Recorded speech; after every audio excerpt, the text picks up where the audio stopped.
Kia ora tātou, ko te wiki o te reo Māori tēnei wiki, he wā mo te whakanui I tō tātou reo Māori o Aotearoa. It's Māori Language Week this week, and it's wonderful that we have the opportunity to focus on this taonga, on this functional medium of communication, and on this contribution to our identity as New Zealanders. We're all encouraged to speak whatever level of Māori we're able to, whether that's a greeting in Māori, kia ora, or a farewell, e noho rā, or it's a whole sentence or the whole week, as I've been challenging my daughter and I to at home. But whatever it is, it's important that we keep te reo Māori alive. This is the only country in the world where it can survive and flourish, so it's important that we all make the very best effort ki te kōrero te reo Māori. In that vein, I had the opportunity to host two functions over the last week, mana wahine functions, one in Auckland, one here in Wellington, at a time when Matariki is in the sky, and many of you in the mana electorate will have received my Matariki card, which is a celebration of the Māori New Year. It coincides with Pleiades being in the heavens, or the seven sisters casting their wisdom over all of us. According to Māori tradition, it's a time to look back over the past, over those we've lost in the past year, over the successes and challenges we've all faced, and to take stock so that we can use that to help us in the year ahead to confront the challenges and to tackle the opportunities that inevitably arise for all of us. So the Mana Wahine events were an opportunity to bring together women in Auckland and in Wellington to talk about all of those kinds of aspects of our lives, and it's been particularly fitting over this last period given the unfortunate remarks we've had, the unfortunate, untrue and unhelpful remarks about women's performance in the labour market. We all know that women are over half the population of New Zealand. We know that they contribute significantly not only to the workforce but to our society in general. We know, or perhaps many of us know, that 64% of all our tertiary graduates now are women, and it's in the interests of our country that we translate that into true and meaningful economic participation, because by harnessing that energy and that talent we will grow the economy to achieve all the aspirations that we have for ourselves, for our homes, for our community and for our country. And in that regard, I'm on a particular mission to see more women, competent, capable women, included in management and leadership positions and involved in the governance of our companies, public and private sector.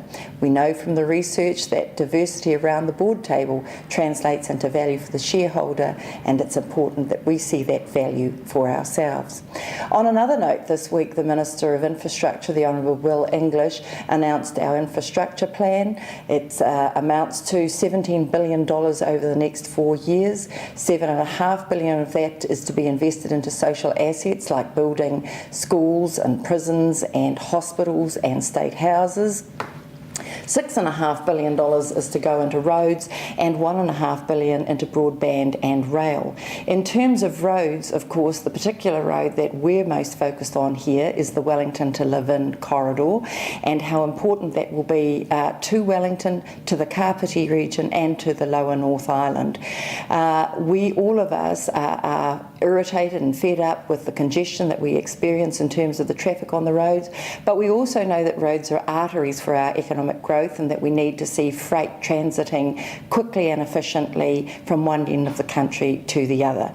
There has been extensive consultation about this for the Wellington to Live-In corridor, and I for one am looking forward to the Kapiti Expressway getting underway. Up to 86 houses will be affected in the Kapiti end and about 50 in the Waikanae end. The overall majority of support that I have had, and I know there is still some opposition, but the vast majority of people have told me that they want to see this happen and happen quickly, and they want Transmission Gully to happen and happen quickly, and I can assure you that I am committed to both and that they are happening as quickly as it is possible to do so. In this past week, I've also had the opportunity as the Acting Minister of Energy and Resources to visit a number of initiatives around the country, including opening the Clean Energy Hub in Taupō, which is devoted to investing in renewables. And you may have heard me say that in the March quarter this year, we're at the highest level of achieving our electricity target of 90% coming off renewables. At the March quarter this year, we were at 79%.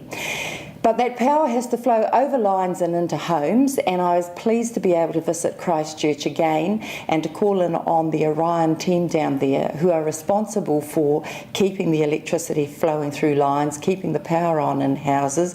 And I just wanted to say thank you to a really awesome crew of people who are out there practically 24/7 keeping the power supply operating. And I was also very pleased to award them the Public Safety Award, because in amongst all the challenges of the earthquakes, the ongoing tremors, the night and day call-outs to fix faults and to keep the power running, this team has done extremely well in terms of their public safety record. So I want to thank them again and congratulate them and acknowledge all the people of Christchurch and the wider Canterbury region who are getting on with their lives and showing the resilience for which New Zealand is well reputed for.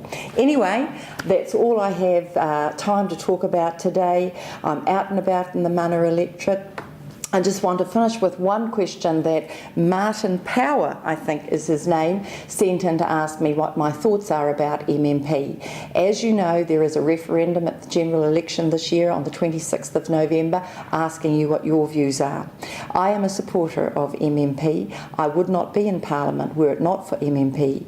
However, I think there are some refinements and improvements that can be made, but I am absolutely committed to a form of proportional representation that allows for the representation of diversity across our communities in Parliament, but also provides for a sensible, practical, cohesive way of governing. So those are my thoughts on MMP. I trust that you all will be informing yourselves as the Electoral Commission conducts its education program on this, and will be able to cast an informed vote on the 26th of November.